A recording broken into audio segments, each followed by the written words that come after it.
Ini adalah kisah yang kualami ketika aku berusia sekitar 7 tahun. Aku mengingat kejadian ini secara tiba-tiba beberapa hari yang lalu.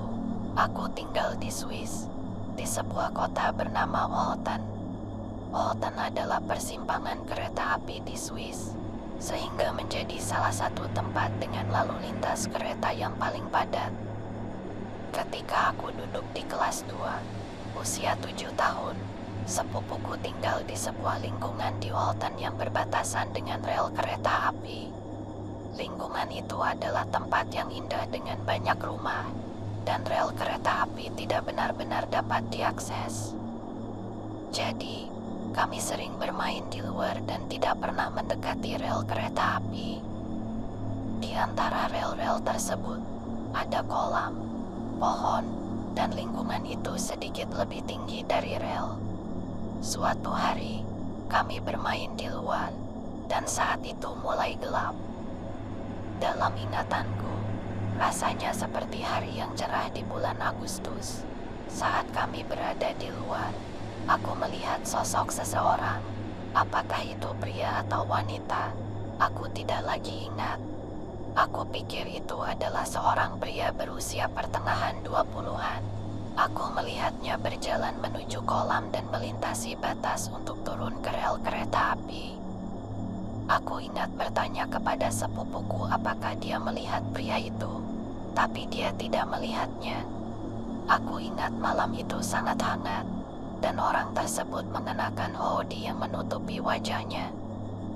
Aku merasa aneh karena cuaca tidak dingin. Pria muda itu tampak seperti tidak ingin dilihat.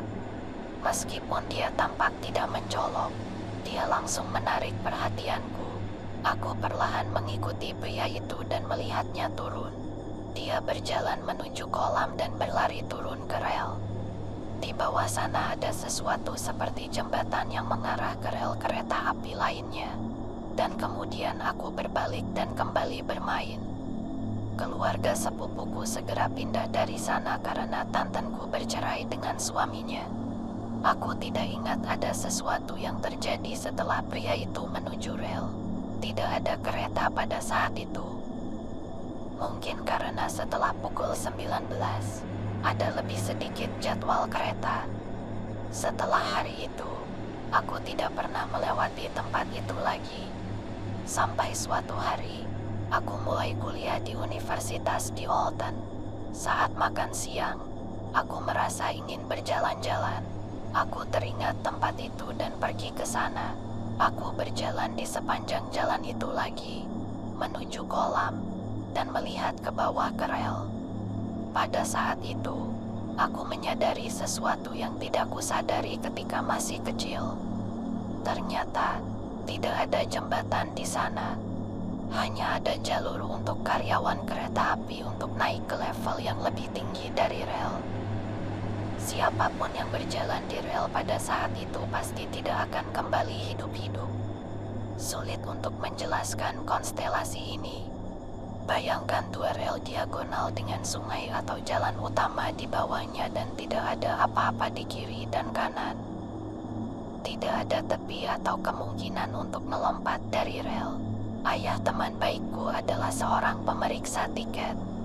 Aku menceritakan kisah ini kepadanya, dan dia menjelaskan bahwa kebanyakan orang di Olten tidak melompat di depan kereta di platform, tetapi duduk di rel beberapa ratus meter dari stasiun. Mereka melakukan ini karena di sana tidak ada orang, dan sulit bagi pengemudi kereta untuk melihat mereka.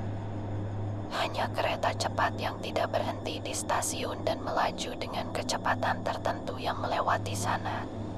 Jadi, pria itu turun ke sana untuk mengucapkan selamat tinggal kepada dunia.